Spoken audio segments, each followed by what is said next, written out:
Well, good morning. 大家早安， I trust that you're all doing well this morning. 相信大家今天早上应该都没有问题，很平安。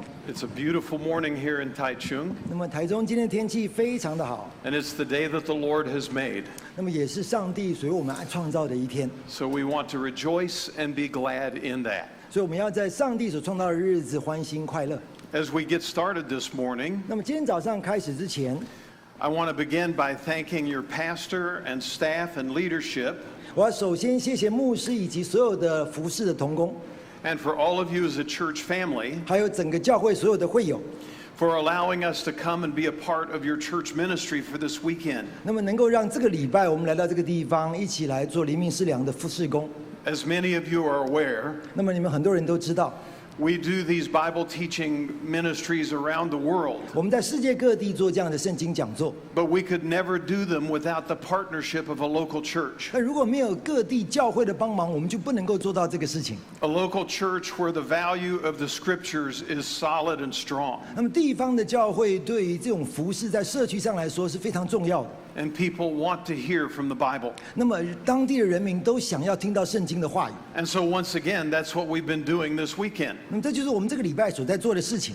And this weekend, we've been learning some lessons from the life of Samson. 那么这个礼拜我们在学习的是参孙生命的故事。 We started with 2 sessions on Friday night. 我们在礼拜五的晚上做了2讲。 In the first session, we saw the miraculous events that led up to the birth of Samson. 那么在第1讲我们提到参孙他神奇的出生的经历。 And in the midst of seeing those events, 那么在看到这样的事件当中， we were surprised to find some interesting parallels between the birth of Samson and the birth of Jesus. 我们很惊讶的发觉参孙的出生跟耶稣的出生有很多类似之处。 Yet another reminder that all of the scriptures point toward Jesus 那么我们也可以提醒大家，圣经当中所有的故事都指向耶稣， and his coming to rescue us. 而耶稣会来拯救我们。 In our second session on Friday night, 而在礼拜五的第2讲， we began to see some unfortunate patterns developing in Samson's life. 我们看到参孙在生命当中开始发展出一些很不幸的模式， We saw him beginning to make some very poor choices, 他开始做出很糟糕的决定， choices that usually involved him going into Philistine territory, 而这些选择经常让他必须要进到非利士人的领土。 even though the Philistines were the enemies of Israel, 虽然当时非利士人就是以色列人的仇敌， and Samson is supposed to be the leader and protector of Israel. 而参孙应该是以色列人的领导者跟保卫者。 The second thing we saw was that his ventures into Philistine territory 但是我们就看到他进到了以色列人的领土， always involved women. 那么总是为了女人而去的。 We started to see this pattern developing in his life. 那么在他的生命当中，这样的模式开始不断的产生。 Now, to be fair, 那么为了要公平来说， the Bible doesn't tell us everything there is to know about the characters in the Bible story. 那么圣经当中的故事并没有把这个人所有发生的事情全部都列出来， It would be impossible to capture the entire life story of so many people. 因为这么多人实在不可能每个人的一生的故事全部都详细的列出。 But what the Bible does give us is the patterns that show tendencies in the lives of the individuals. 但是圣经会显示出这个人他生命当中的某一种模式。 So, for instance, 举例来说， Andrew, the brother of Peter, 那么彼得的兄弟安德烈， in the Gospel of John, 在约翰福音当中， he appears several times. 他出现了好几次。 And every time he appears in the Gospel of John, 那每一次在约翰福音安德烈出现的时候， Andrew is bringing people to Jesus. 他都是带人来到耶稣的面前。 Now, we don't know everything about him, 我们不知道其他的事情， but we know that he had a tendency and a pattern of wanting to see people come to know Jesus. 但是我们看得出来，安德烈很希望把人带到耶稣的面前。 In the same way, Thomas 那么同样的情况，多马 never appears in Matthew, Mark, or Luke, 在马太、马可跟路加里面都没有出现过他， except in the lists of the disciples' names. 除了提12个使徒的名字以外。 But in John, he appears several other times. 但是在约翰福音，多马出现了好几次。 And in fact, he speaks during those times that he appears. 那么这些出现的时候，就讲到他所说的话。 Every time he speaks, 每一次他说话， He speaks with great cynicism and skepticism. 他每一次都充满了怀疑在说话。 That pattern becomes fulfilled on Resurrection Day 而这样的模式就在耶稣复活之后更 when 明 he 显。 expresses his doubts about whether Jesus really rose from the grave. 当他怀疑耶稣是不是真的复活， Now, it would be unfair to think that that's everything there is to know about Thomas, 那当然我们不公平的说，那如果这就是多马的全部， but it's enough to give us the pattern. 但是我们足够了解这个人的样式。 In the same way, we saw the pattern developing in Samson's life 所以同样的情况，我们可以看到在参孙的生命当中，他发展出来的模式。 as he repeatedly abandoned his duties in Israel 他不断的背弃他在以色列人民当中应该做的使命， and went into enemy Philistine territory 那么总是跑到敌人的领土当中， in pursuit of women. 追的是女人。 Now, tonight, or today, we come to the next focus section. 所以今天我们要来到下一个我们要专注的话题， It's in Judges chapter 16. 是在士师记的第16章。 And this is the famous story of Samson and Delilah. 这是著名的参孙跟大利拉的故事。 Now, as we come to this story, 那我们来到这个故事当中， it is a continuation of the pattern. 那么就是这个故事在持续参孙生命的模式。 Once again, Samson is abandoning his responsibilities in Israel. 再度的参孙背弃他在以色列当中应有的使命， Once again, he's going into enemy 他 territory. 又一次跑到敌人的领域当中， And once again, he's doing so to pursue a woman. 又一次他为了这样子是为了要追一个女人。 It says in verse 4, 在第4节， after this it came about that he loved a woman in the valley of Sorek, whose name was Delilah. 后来参孙在梭列谷喜爱一个妇人，名叫大利拉。 Now, if you'll remember, if you were here Friday night, 如果你礼拜5有在的话， Samson went to the village of Timnah to find his wife 参孙到廷拿这个村落去找到他的太太， so that he could marry a Philistine woman. 所以他要跟这个非利士女人结婚。 That's an interesting detail because the village of Timnah was in the valley of Sorek. 那么这个有趣的细节，因为廷拿这个村庄就在梭列谷里面， Not only is he repeating the same mistakes, 他不但的犯同样的错误而已， but he's repeating them in the same places. 他其实一直到同样一个地方去。 But there are a couple of very important and strategic differences about this encounter. 但是这个事件跟前一个事件有一些不一样的地方。 First of all, 首先， this is the first woman who has a name. 这是第一个在参孙的故事里面，这个女人是有名字的。 Now, of course, we know that all the women had names, it's just they aren't recorded in the Bible 我们当然知道每个人都有名字，只是圣经没有把它写出来而已。 until you get to Delilah. 但是到了大利拉写出来了。 And it's likely that Delilah isn't really actually her real name. 那么大利拉说不定不见得是她真实的名字， Because since this is a Philistine village in Philistine 因 territory, 为这是在非利士人的领土、非利士人的村落， it is most likely that she is a Philistine woman. 所以她应该是一个非利士的女人。 But the name Delilah is actually a Hebrew name, 但是大利拉其实是一个希伯来的名字， and it's not a complimentary one. 并且不是一个常用的名字。 So it's possible that this name was given to her after the fact to describe her character and 所以 personality. 有可能这个名字是在这个事情发生之后，人才帮她取名的。 There are a couple of different ways to translate Delilah. 大利拉有几种不同的翻译的可能。 The first way to translate it is flirtatious, 第一个翻译是说是这种调情的， and she certainly seems to be that, 她看起来是很擅长这个事情。 as she uses her sexual charms to try to allure Samson. 她用她性感的魅力来引诱参孙。 The other name is even less flattering, 那么第二个名字就更不寻常了。 because some say that the word Delilah actually means devotee, 那么有人说大利拉的名字意思是献身者， and that was a name that was used to describe temple prostitutes in pagan temples. 那是用在形容外邦人庙里面的庙妓。 Either way, the name Delilah is not a positive one, 所以不管怎么说，大利拉这个名字都不是一个很正面的名字。 but it is still significant that she is the only one of the women in Samson's story whose name is given to us. 但重要的是，这是在参孙故事里面唯一一个女人的名字被列出来的。His mother was not named. 他的母亲都没有名字的， His wife was not named. 参孙的太太也没有名字， His wife's sister was not named. 他的妻子的妹妹也没有写出 The 名字， prostitute of Gaza was not named. 那么加萨的妓女也没有写出名字， Only Delilah is given a name, 只有大利拉被写出了名字。 which may point out how important she is to the story of Samson. 所以这就告诉我们这个女子在参孙的故事当中的重要性。 But the second thing that's unusual about this encounter, 那么第二个不寻常的事情， and that makes it totally different from Samson's other encounters with women, 让他跟参孙发生其他女人的这个交往完全不同的， is that it says he loved a woman in the valley of Sorek. 在第四节写说参孙喜爱一个妇人。 This is the first time in Samson's relationships with women that love has been mentioned. 这是参孙跟女人的关系当中第一次提到了爱。 Sexual attraction has been described, 之前一直提到就是可能性欲的这个需求， but no love has ever been mentioned 但是从来没有提到过爱， until this moment. 直到这个时候。 And once again, we find Samson putting himself in a dangerous position 而我们再一次看到参孙把自己放在一个危险的境界， and in a very vulnerable place. 让自己成为一个非常容易受伤的状况。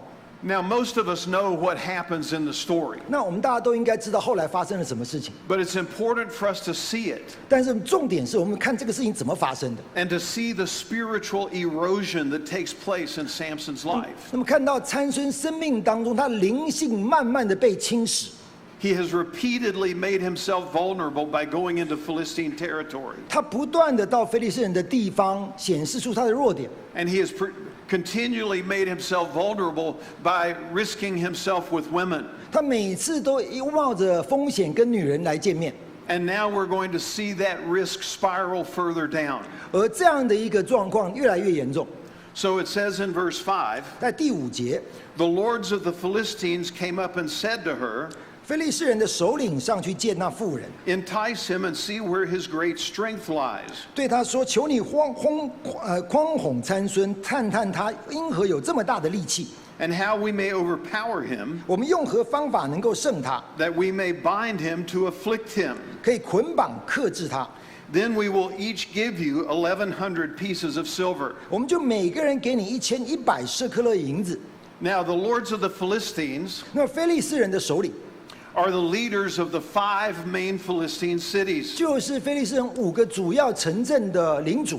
We mentioned on Friday night 礼拜5的晚上我们提到过， that the Philistines had come across the sea to land on the promised land of what was Israel. 那非利士人是从海上登陆来到迦南地这个地方， And they had established 5 major cities 那么他们在这边建立了5个主要的城市， in the land of Israel. 在以色列的这个领土当中。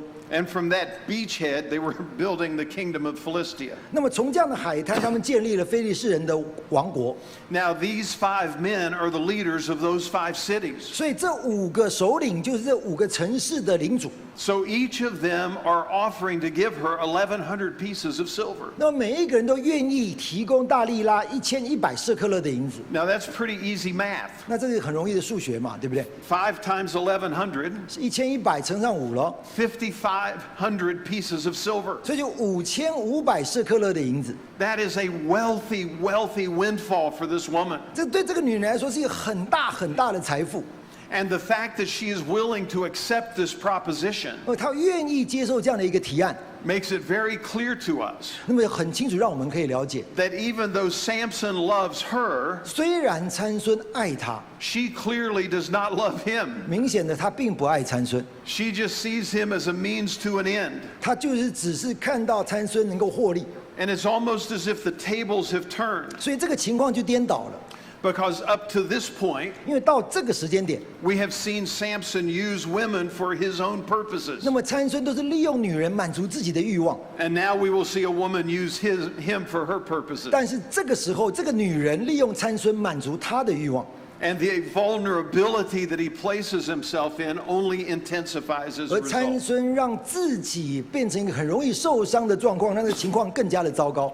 So Delilah said to Samson, 所以大利拉跟参孙说 please tell me where your great strength is and how you may be bound to afflict you.：“ 求你告诉我，你因何有这么大的力量？当用何法来捆绑克制你？ And Samson wisely said to her, 那么参孙很聪明的跟他回答 "Why do you want to know that? 那你为什么要知道呢？ That's not important information for you to have. 这对你来说并不重要吧？ That is between me and my God." 这是我跟我的朋友，我的敌人。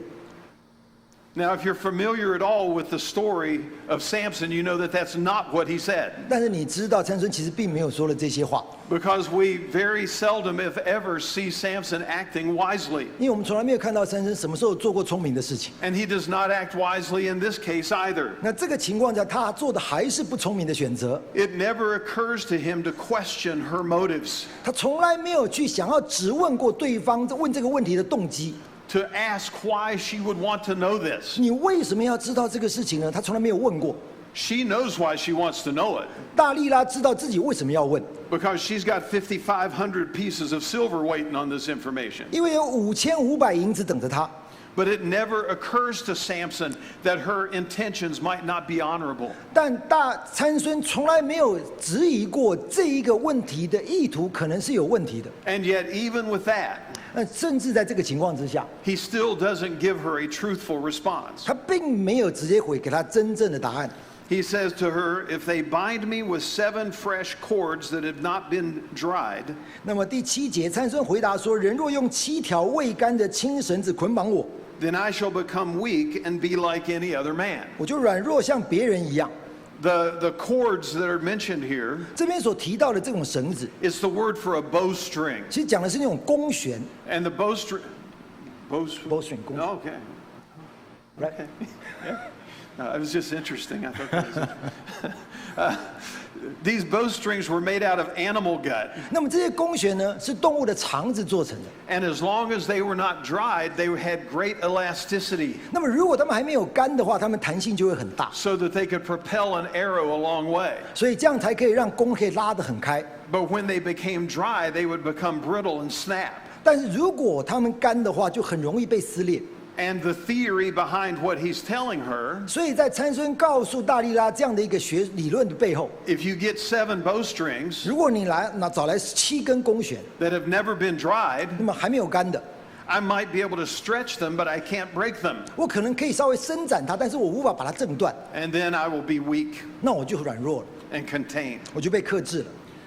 Now, here's where the story gets really interesting, 所以故事在这边就变得很有趣， and it makes us question really what's going on in Samson's mind. 那让我们会思想说，参孙脑袋里到底在想什么？ Because it says in verse 8, then the lords of the Philistines brought up to her 7 fresh cords that had not been dried. 因为第8节写说，非利士人手里就拿了7条未干的青绳子来， And she bound him with them. 那么交给妇人，他就用绳子捆绑参孙。 Now, if you're Samson, 那你看看参孙， and if you're thinking at all, 你如果有在想的话， wouldn't it at least cause you to wonder, 你至少不会感觉奇怪吗？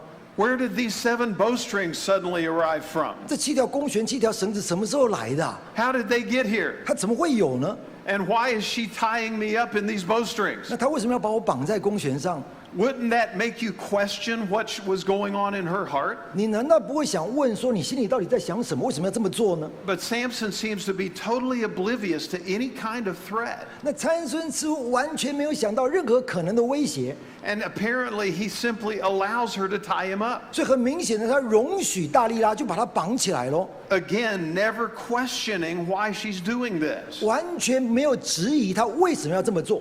And so it says in verse 9, 所以在第9节， now she had men lying in wait in an inner room. 有人预先埋伏在妇人的内室里。 And she said to him, 妇人说 the Philistines are upon you, Samson.：“ 参孙啊，非利士人来拿你了。” But he snapped the cords as a string of tow snaps when it touches fire. 参孙就挣断绳子，如挣断金火的麻线一般。 And his strength was not discovered. 这样他力气的根由人还是不知道。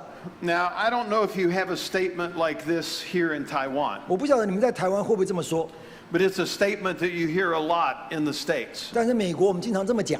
And it says this, 他这么说的： fool me once, shame on you. 那么骗我一次，你不应该； Fool me twice, shame on me. 如果骗我2次的，我不应该。 The idea of the statement is we should learn from our mistakes. 那么重点就是，我们应该要从我们的错误当中学习到经验。 If I get fooled once by you, 我若被你骗一次， that's understandable. 我可以理解。But from then on, I should be warned 但之后我就应该被受到警告了， that there's danger there. 这边有危险喽。 But with Samson, 但是对参孙来说， it's fool me once, shame on you. 是骗我一次你不应该， Fool me twice, shame on me. 骗我2次我不应该。 Because for a second time, verse 10, she comes to him. 因为到第2次，当这个女人再来的时候， And she says, Behold, you have deceived me and told me lies. 第10节，大利拉对参孙说：“你欺哄我，你向我说谎。” Which, by the way, is exactly what she's doing to him. 其实根本就是大利拉在向参孙说谎啊， She accuses him of deceiving her 而他却指控参孙欺骗他， at the very moment she is trying to deceive him. 而他正准备要欺骗参孙， She accuses him of telling her lies 所以他指控参孙你欺哄我， at the very moment that she's telling him lies. 而他正在跟他说谎。 This is not the foundation for a good relationship 这绝对不是一个良好男女关系的基石， because they're both sitting here lying to each other, 因为他们2个人都在对对方说谎， which is not a form of healthy communication. 那绝对不是一个健康的沟通状况。 So she says, Tell me now how you may be bound. 所以他这边想说：“求你告诉我，我当用合法捆绑你。” And he said to her, 参孙回答说 Why are you asking me this again?：“ 你为什么又问我一次呢？ You don't need to know 你 this. 不需要知道这些吧？ And I'm not going to answer any more 我 questions. 才不告诉你这个答案。 Now, once again, if you know the story, 但是你知道这个故事， you know that that's not what he 你 says. 知道参孙并没有这么说。 This time he says, If they bind me tightly with new ropes which have never been used, 这一次参孙回答说：“人若用没有使用过的新绳捆绑我， then I shall become weak 那我就会软弱， and be like any other man. 像别人一样。” The ropes that he's talking about 而他这边讲的绳子， are the ropes that were used to tie an oxen to a wagon or a cart in order to pull it. 这种绳子是那种绑在车子上，然后绑在动物上，让动物可以拉车的绳子。 It's talking about strong ropes that have not been weakened with age. 那么这种是很新、很坚韧的绳子，还没有被磨损过。 Now, once again, 所以再次的， miraculously new ropes appear. 那么新的绳子就神奇的又出现了。 And once again, she begins tying him up. 那又一次他又被绑起来了。 And once again, he never stops to question why she's doing this. 那么又一次他完全不质疑大利拉为什么要绑他， He just lets her do it. 他就让他绑。 And so Delilah bound him with the ropes and said to him, The Philistines are upon you, Samson. 12节，大利拉就用新绳捆绑他，然后对他说：“参孙啊，非利士人来拿你了。” For the men were lying in wait in the inner room. 有人预先埋伏在内室里， But he snapped the ropes from his arms like a thread. 但参孙将臂上的绳挣断，如挣断一条线一样。 Fool me once, shame on you. 所以骗我一次你不应该， Fool me twice, shame on me. 骗我第2次呢我不应该， Now it comes, fool me 3 times. 那现在骗我第3次要发生了。 Then Delilah said to Samson, 那第13节，大利拉对参孙说 Up to now you have deceived me and told me lies. 到如今你还是欺哄我，向我说谎， Tell me how you may be bound. 求你告诉我，当用合法捆绑你。 And he said to her, 参孙回答说 If you weave the 7 locks of my hair with the web 你若将我头上的7条发条 and fasten it with a pin, 以纬线同之， then I shall become weak and be like any other 那 man. 就可以了。 Now the problem here 那么这里的问题是， is not that he has revealed the secret of his strength, 并不是参孙真的把他的秘密讲出来， but it's that he's edging ever closer to the truth. 但是你会发觉他讲的越来越接近真实的状 He 态。 goes from bowstrings 他从弓弦， to ropes, 从绳索， now to his hair. 现在已经跟头发有关了。 His hair has been growing ever since he was born, 他的头发从他一出生开始一直长到现在， because the Nazirite vow that he was given as an infant 因为他从婴儿时期就是拿细尔人， meant that a razor was never to come to his head. 所以意思表示他永远不能够剪头发， And so since his hair has been growing his entire 所 life, 以他一辈子头发的长度 it has to be woven into 7 long braids in order to free him in order to move in battle. 所以必须要把它编成7条长长的辫子，让它方便他在战争当中能够活动。 So he tells her to take those 7 braids and weave them together and then lock them down with a pin. 所以他告诉大利拉说：“你把这7条辫子，把它织在这个经纬上，然后把它锁住。” That's not the reality of what's going to make him weak, 那这其实不是真正能够克制他的方式， but it's edging ever closer. 但真的越来越接近。 So while he slept, 所以当参孙在睡觉的时候， Delilah took the 7 locks of his hair and wove them into the web. 大利拉将他的发绺与尾翎同织，用橛子钉住。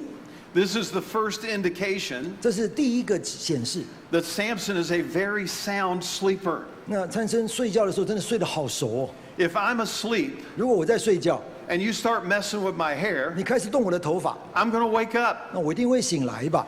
But she's messing with his hair and weaving it in a loom, 但他把他的头发这样弄来弄去，把它织起来， and he sleeps right through the whole thing. 而他一直都还在睡， So either he is really, really tired, 所以不可能是他非常非常累， or he is just totally oblivious to what she's doing. 不然就是他完全忽略这个女人在做什么。 So she wove his hair together and then said, "The Philistines are upon you, Samson." 然后他就对他说：“参孙啊，非利士人拿你来了。” But he awoke from his sleep and pulled out the pin of the loom and the web. 参孙从睡中醒来，将机上的橛子和尾线一起都拔出来了。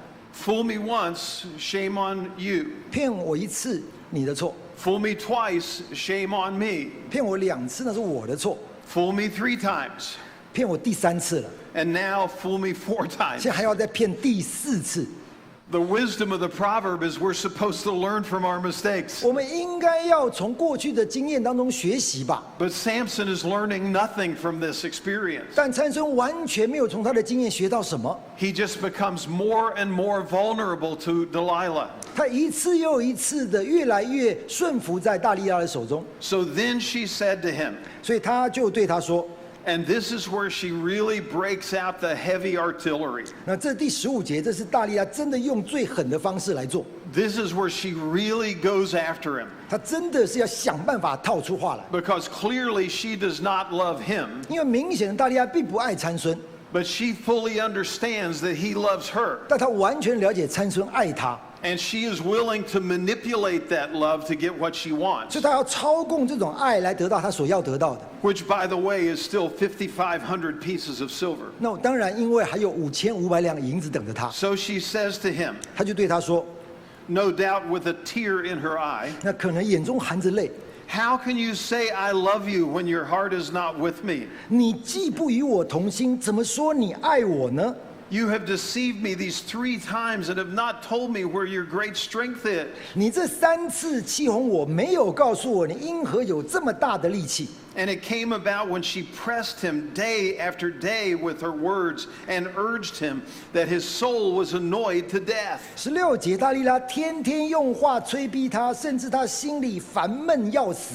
Now, what's interesting is when it says when she pressed him day after day. 那么这边讲到说，他一天又一天，每天用这样的话来烦他， Because in Israel's national memory, they've seen this happen before. 因为在以色列他们全民的记忆当中，这种事情好像发生过。 It was with Joseph and Potiphar's wife. 当约瑟跟波提法的妻子在埃及， When she likewise pressed him day after day after day 当时波提法的妻就是每天去烦他， and trying to tempt him into her bed. 要诱惑他跟他一起发生关系。 And Joseph wisely responded, 而约瑟的反应是聪明的， how can I do this great sin against God? 我怎么可能犯下这个对神的大罪呢？ Joseph's priority was his relationship with God. 所以约瑟的优先是他跟神的关系。 But up to this point, we have not seen any evidence of Samson having a relationship with God. 但是到这里为止，我们都没有看过参孙跟神好像有任何好的关联性。 And so as she presses him daily, 所以当这个人天天催逼他，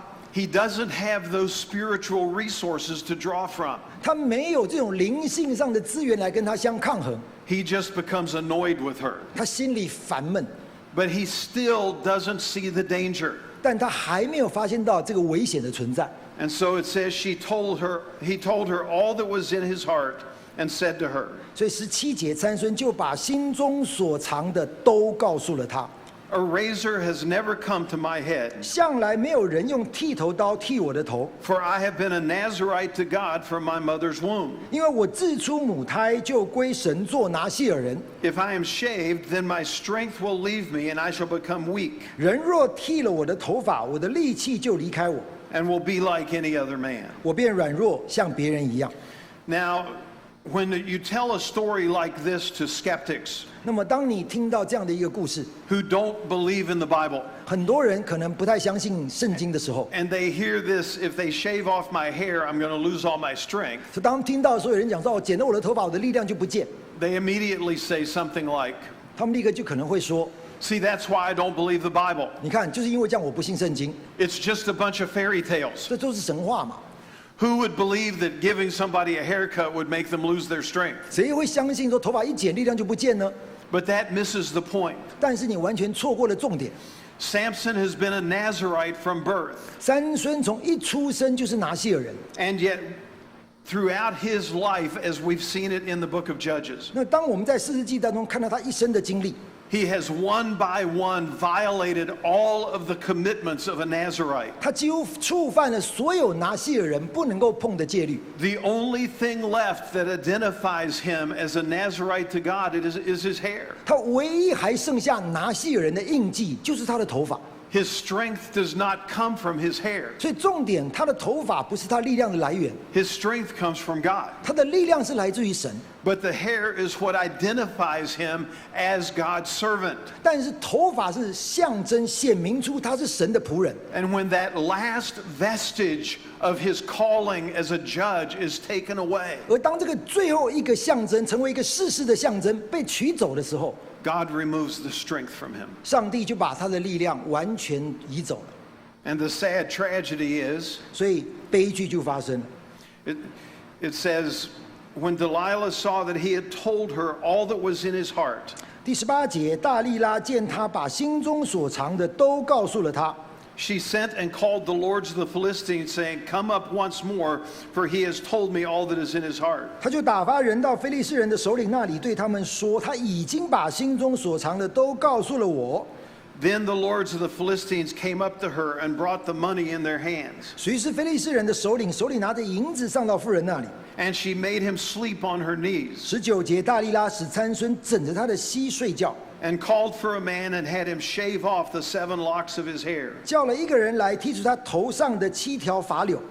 Then she began to afflict him, 于是大利拉克制他， and his strength left him. 他的力量就离开他了。 And she said, the Philistines are upon you, Samson. 大利拉说：“参孙啊，非利士人拿你来了。” And he awoke from his sleep and said, I will go out as at other times and shake myself free. 参孙从睡中醒来，心里说：“我要像前几次出去活动身体。” But now comes the most tragic statement in Samson's story. 那么接着就是参孙的故事当中最悲剧的一句叙述。 But he did not know that the Lord had departed from him. 他却不知道耶和华已经离开他了。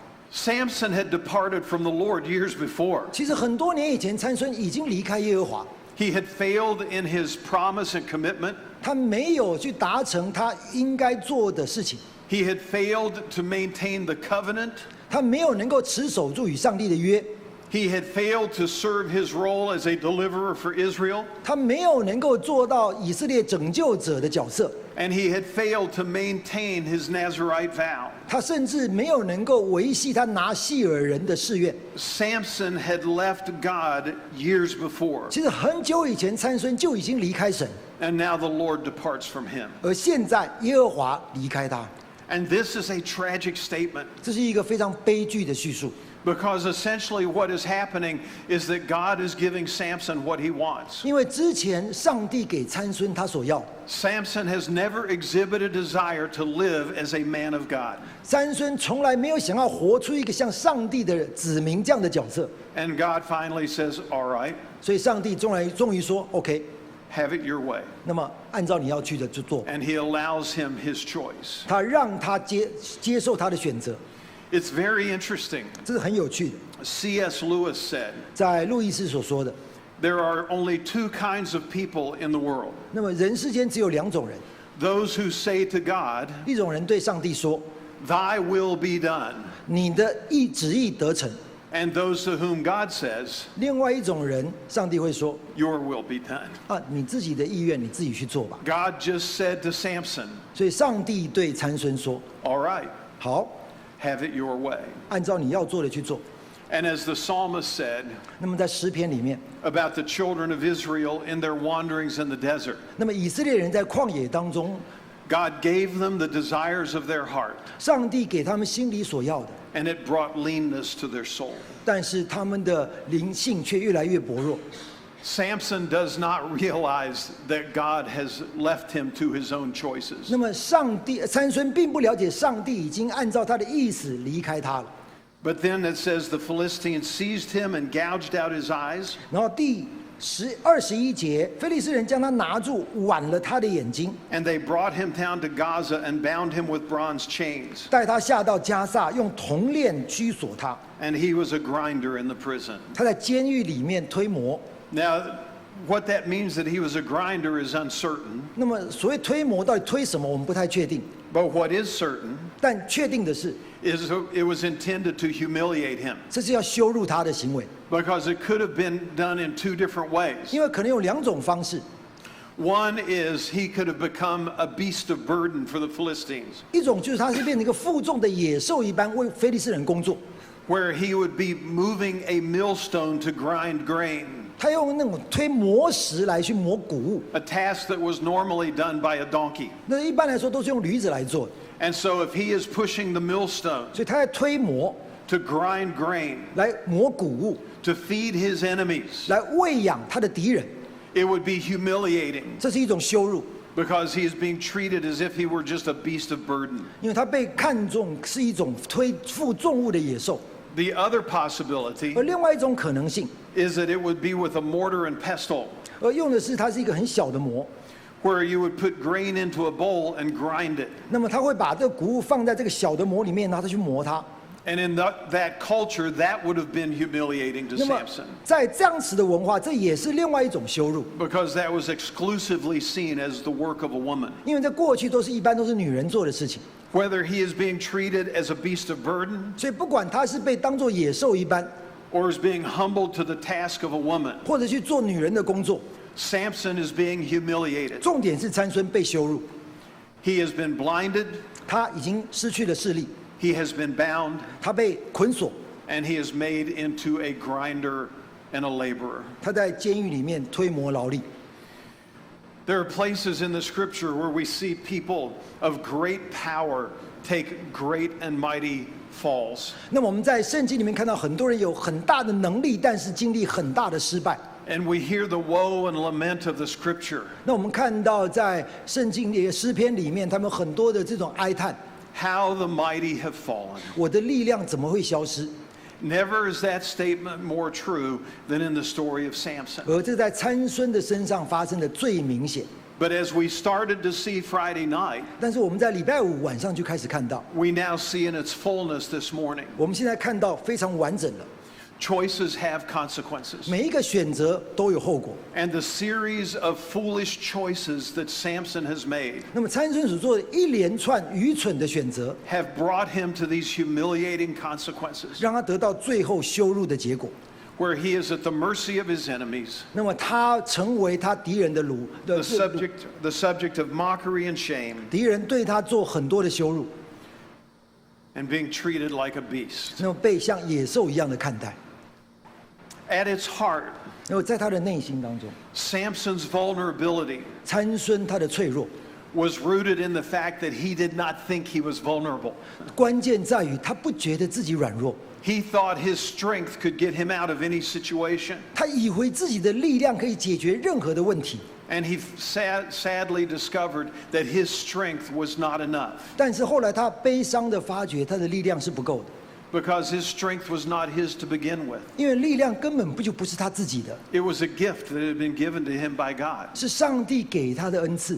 And it was not a gift for his purposes or his enjoyment, 而这个力量不是为了要满足他自己的欲望，他自己的欢愉， but in order for him to be able to serve God's people. 这个力量是要让他服侍上帝的人民， And he had violated his calling, 而他却违背了这样的呼召， He had lost his strength. 他失去他的力量， Now he has lost his sight, 现在他失去他的眼睛， and he has lost his freedom. 他失去他的自由。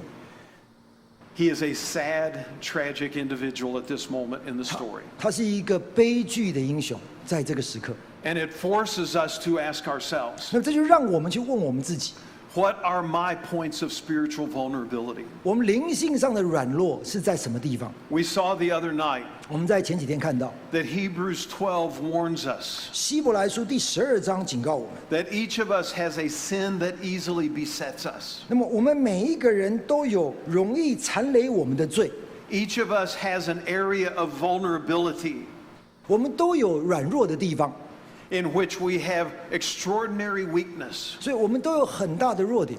And the point of that vulnerability 而在这样的脆弱软弱当中， is not to bring about our destruction, 那并不是要怎么样去指使我们怎么做， but to lead us into reliance and dependence upon our God, 重点是要让我们能够专心的倚靠神， who is great enough to overcome our great weaknesses. 因为我们的上帝大到可以克服所有一切我们的软弱。 Paul learned that lesson from his thorn in the flesh, 那么保罗他身体上那根刺，他学习到这个课题， a point of physical vulnerability. 他身体上的弱点， And he said, therefore I will glory in my weakness, 所以他说，因此我为我的软弱来夸耀神， because through Christ, 因为透过基督， when I am weak, 当我软弱的时候， then I am strong. 我就刚强。 The strength is not in us. 所以力量不是我们的， The strength is from him. 力量是来自于神。 And only as we understand our spiritual vulnerabilities 只有当我们了解我们属灵的脆弱， will we be able to lean into his great strength 我们才知道说我们要倚靠上帝的大能。 in our hour of need. 那么在我们的生命当中， We're going to leave Samson now for a few moments. 那么我们要休息一下。 And in the second service, we will come back and finish his story. 那我们第二堂将会完整的解释上帝参孙的故事。 But the question that Samson would not ask himself 那么关键的问题，就参孙没有问自己一句话， is the question that we must ask ourselves. 而这一句话我们要问我们自己： What is my point of vulnerability? 我们的软弱点在哪里？ What is my easily besetting sin? 我容易缠累的罪是哪一项？ And how can I find in God the strength to 我们 live for him 怎么样在上帝的大能当中找到方法来解决？ in spite of that weakness? 那么尽管我们有这么多的弱点， In the next service, we'll see the rest of the story. 我们会在下一堂再做其他的说明。 Father, we come to you 天父上帝，我们到你的面前， recognizing 我们看见 that we are weak and flawed and frail. 我们是软弱的，我们有充满了缺点， We are necessarily dependent upon you. 我们必须要仰赖主你。 For as the Apostle Paul wrote, 因为如同保罗所说的， we do not have adequacy in ourselves, 我们所有的并不够， but our adequacy is from you. 我们所有一切都来自于你。 And so, Father, teach us to rest in you 所以天父上帝，求你让我们在你里面得到安息， and to trust in you 我们信靠你， and to allow your strength to be made perfect in our weakness, 让你的大能让我们的弱点得以完全， so that our lives might represent you well 所以我们的生命才能够 in a world that desperately needs to know you. 表达在这个世界当中表达主你的能力。 May we learn lessons from the life of Samson 让我们从参孙的生命当中学习到课题， that can help us in our walk with you. 那么帮助我们跟你同行。 We pray in Jesus' name. 奉耶稣的名求， Amen. 阿门。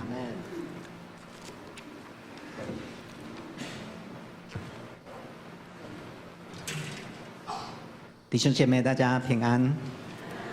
我们谢谢比尔牧师为我们分享今天早上这一堂的信息。我们从参孙他生命中的一个最大的失败那我想我们听完之后心情一定也是觉得难过哈。如果我们真的进到这个经文跟进到这个故事的里面那种难过就是这样的一个如果从现在的这个言语来讲就是一个超级英雄变成一个悲剧英雄他有超级英雄所有一切的力量跟这个使命但是他最后却成为一无所有的一个悲剧英雄那我们难过我们觉得悲伤其实这个故事也多少反映出我们生命中的弱点也反映出我们生命中的问题我们要来到神的面前，我们求上帝施恩在我们生命的里面我相信神在我们身上有他美好的旨意那神也要帮助我们来成就他在我们身上的命定那我们可以从参孙的身上来学习如何再次把自己重新的献上，让神可以成就他在我们身上的计划。阿们。所以如果我们渴望听到接下来这个悲剧英雄在他生命里面的另外的一个转折我们第二堂的信息的里面来分享整个参孙最后故事的结束愿上帝也带领我们真的我们生命的故事透过圣经里面这些圣经的人物再次使我们能够活出上帝在我们身上的荣耀。阿们。我们用一首诗歌来回应今天的信息我们一起来唱我们今天在敬拜的时候所唱的这一首诗歌《大山为我挪开》我想这一首诗歌如果我们听完这篇信息在从这首诗歌的歌词的里面来体会上帝的心意，再次把我们自己交在神的手中，我相信我们的生命会蒙保守，我们的生命也会被翻转我们晓得上帝拣选我们托付我们他的使命有时候可能对我们来说是一个重担，但其实那是一个祝福。阿们。那是一个上帝给我们的机会，让我们能够在他的心意中成就他美好的旨意。我们一起来唱这首诗歌《大山为我挪开》。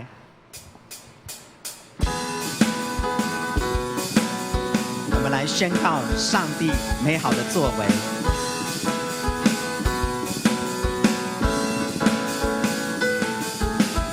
虽然道路崎岖，困难险阻，但我心中知道你一直都在，不能明白为何担此重担，但我始终相信你一直牵着我。大山为我挪开，大海有路出来，我要大声宣告耶稣你一直都在，你手上的钉痕彰显十架大爱，我要大声宣告耶稣你一直都在。我们再从头来唱。虽然道路崎岖，困难险阻，但我心中知道你一直都在，不能明白为何担此重担，但我始终相信你一直牵着我。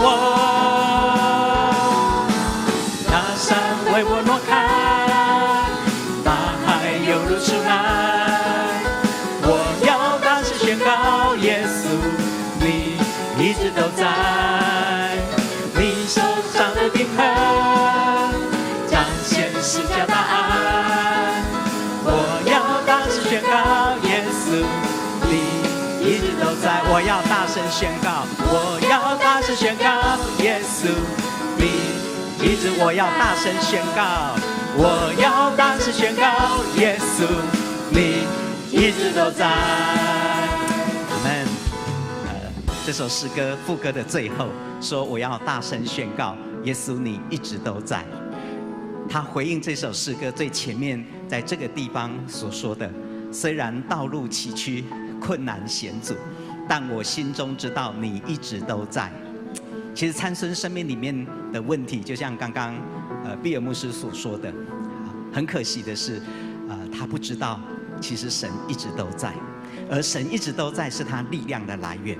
他虽然知道有力量，但不知道神一直都在，直到最后他泄露了他身上的最后的一个秘密，他失去了拿西尔人在他身上最后的这个记号。当神离开他之后，他才发现其实之前神一直都在。在我们生命的里面，有时候我们遇到许多的困难，许多的难处，我们也会质疑，我们也会怀疑，为什么神在这个时候没有帮助我？神啊，你在哪里？其实神一直都在，那是一个事实，更需要我们用信心来跟随。阿们。所以其实神并没有离开让我们凭着信心，不但宣告神一直都在，而且要真实的经历他同在奇妙的恩典。阿们。我们再次透过这首诗歌，把我们生命再次交给主，在上帝的手中。我们恳求主光照我们的心，看到我们里面的那个软弱。今天在这一堂信息的最后，这个最重要的信息，你有没有看见在你生命中的那一个软弱，那个黑暗，需要神来打破，需要神来光照，需要神来扭转，让我们走在神的旨意里，不让我们生命中的软弱跟黑暗限制了神在我们身上的作为。阿们。我们再次唱这首诗歌，也预备我们的奉献。奉献是我们对神一个爱的表达。如果我们当中有新来的朋友，或者你刚来教会对奉献的意义不了解，我们奉献带传到你的面前，请你不要勉强。我们再次来唱这首诗歌，也把我们的生命交给主，他是我们的主，掌管我们生命中所有的一切，包括我们生命中所有的软弱和黑暗，也要在他的手中被他来掌管，被他来改变。阿们。我们一起来唱这首诗歌。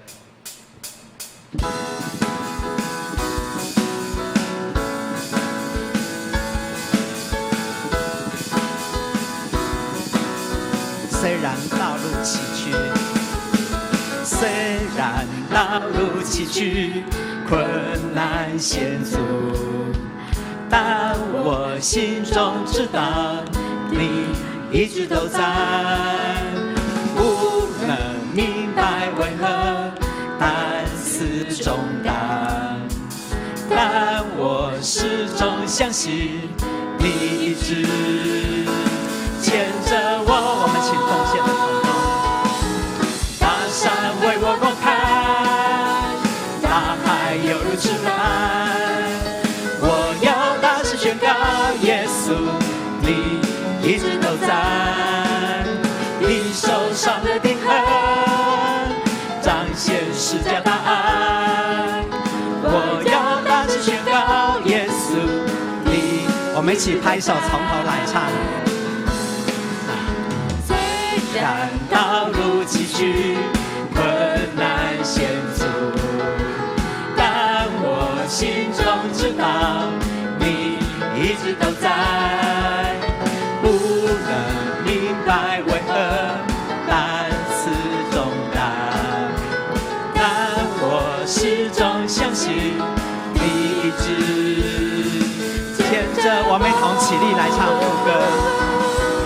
大山为我挪开，大海犹如池来，我要大声宣告，耶稣你一直都在，你手上的钉痕彰显十架大爱，我要大声宣告，耶稣你一直都在。大山为我挪开，为我挪开，大海犹如池来，我要大声宣告，耶稣你一直都在，你手上的钉痕彰显十架大爱，我要大声宣告，耶稣你一直都在。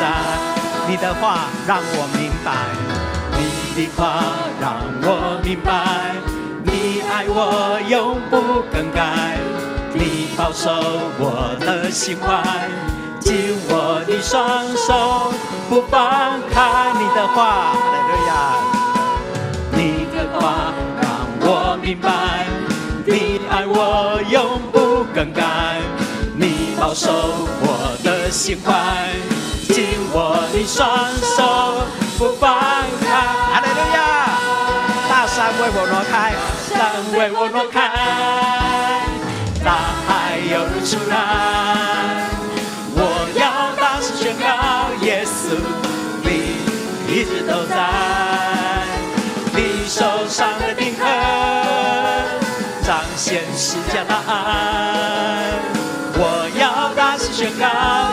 稣，你一直都。我要大声宣告，我要大声宣告，耶稣，我要大声宣告，我要大声宣告，耶稣，你一直都在。哈利路亚！我们拍手把荣耀归给耶稣。哈利路亚，哈利路亚，哈利路亚，哈利路亚。天父，我们来到你的面前，我们感谢你，让我们今天能够听见这么一个宝贵的信息。我们感谢你，我们看见参孙，好像也如同看见自己。我们晓得，在我们里面的罪性，在我们里面的老我，我们过去成长环境中所塑造的，我们现在这一个生命，需要在你的里面，需要你的恩典，需要你的同在。我们恳求主，我们感谢你，你拣选我们成为你的儿女，在我们生命的里面有着美好的旨意和计划。主啊，我们生命的道路有许多的困难，有许多的拦阻。主啊，真正需要面对是在我们里面那个软弱跟黑暗。我们愿意把我们生命向你全然的敞开，你掌管我们生命中所有的每一个部分。主啊，求你在我们生命中所有的一切成就你美好的旨意。主啊，我们再一次把我们自己全然的仰望在你的手中。我们知道你一直都在。主啊，我们也宣告你一直都在，在我们生命的里面，你要成就大事。让我们来到你的面前，主啊，愿意完成你对我们的托付。我们晓得我们生命的里面有着你美好的旨意，因为看见这个世代如此的黑暗，我们过去如何蒙你的拯救。主啊，接下来的日子我们继续的，主啊，把人从黑暗中带到主的面前。主啊，我们要谢谢你，再次的感谢你，帮助我们从参孙的生命里面看见你美好的旨意，看见你无限的恩典。我们谢谢你与我们同在，我们把我们所献上的金钱交在你的手中，愿你大大的赐福和使用。